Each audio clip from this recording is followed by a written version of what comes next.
dari kelompok GNB dengan ini membuat video presentasi mengenai gerakan non-blok atau GNB. Adapun materi dari isi presentasi kami ialah apa saja peran Indonesia dalam gerakan non-blok. Sebelum masuk ke presentasinya, izinkan kami memperkenalkan diri. Dari saya sendiri, Masda Mufti Al-Khairi. Saya Nurul Faiza Rangkuti. Saya Tasya Auralia. Saya Silva Zahra. Saya Syusha Medina. Saya Nurul Putri. Baik, kami akan masuk ke dalam materi. Penggagas awal Indonesia. Indonesia ikut merintis pada gerakan non-blok melalui Konferensi Asia Afrika pada tahun 1955. Artinya, Indonesia berperan dalam mencetuskan IG agar negara-negara lain tidak berpihak pada blok timur dan blok barat. Yang kedua, sebagai tuan rumah KTT GNB. Indonesia menjadi tuan rumah konferensi tingkat tinggi GNB yang ke-10 di Jakarta pada tahun 1992. Ini membuktikan kepercayaan negara terhadap Indonesia dalam peran aktifnya sebagai pemimpin GNB. Yang ketiga, jembatan komunikasi.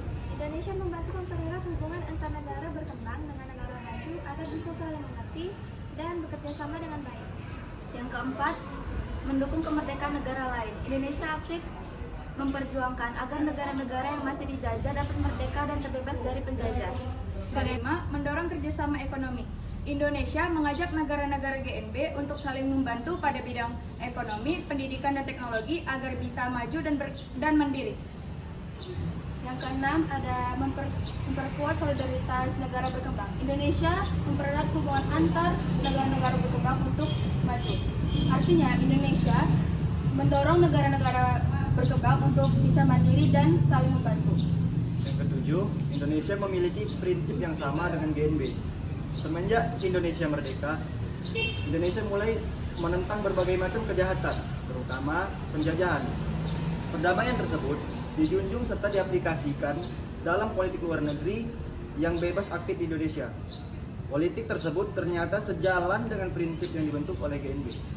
Yang ke-8, mendorong penyelesaian konflik secara damai. Indonesia menyerukan diplomasi dan dialog untuk menyelesaikan konflik internasional. Artinya Indonesia menolak kekerasan dan lebih memilih jalur damai dalam menyelesaikan masalah. Yang ke-9 adalah menjaga netralitas. Indonesia mengajak negara-negara lain untuk tidak memihak salah satu pihak blok besar supaya tetap bisa berdiri sendiri tanpa ada tekanan dari negara yang kuat. Yang terakhir, memperjuangkan keadilan global. Indonesia berjuang agar negara berkembang mendapat perlakuan yang adil dalam perdagangan internasional dan kebijakan dunia, agar tidak selalu dirugikan. Indonesia menuntut kesetaraan dalam perdagangan, ekonomi, dan kebijakan internasional. Baiklah, itu saja presentasi yang dapat kami sampaikan mengenai apa saja peran Indonesia dalam gerakan non-blok. Lebih dan kurang kami mohon maaf. Billahi taufiq wal hidayah. Assalamualaikum warahmatullahi wabarakatuh.